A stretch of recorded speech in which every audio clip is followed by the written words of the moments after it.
On l'a dit évidemment, donc Laurent Boyer a porté l'émission pendant une dizaine d'années.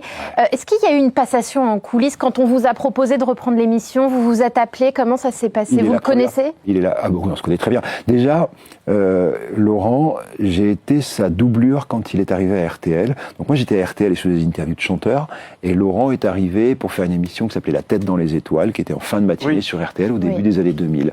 Et Laurent avait beaucoup de tournages à l'époque, etc. Et donc j'étais la doublure de Laurent. Ouais. Donc évidemment, on se connaît super bien parce que depuis 25 ans, on est dans la même radio.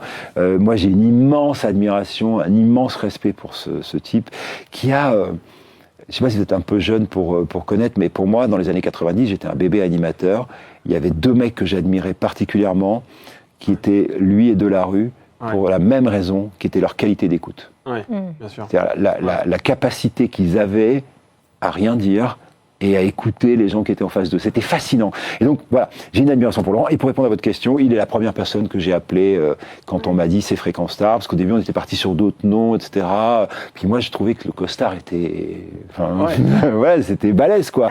Puis rentrer... C'est la troisième fois de ma carrière que ça m'arrive, ça. J'ai repris le grand studio derrière, Nagui, Vincent Perrault, Julien Lepers, et puis après, j'ai repris Stop ou Encore. Pareil, c'est l'émission de toutes les légendes d'RTL. À un moment, vous arrivez dans une émission qui n'est pas la vôtre, et pourtant il va falloir que vous l'appropriez.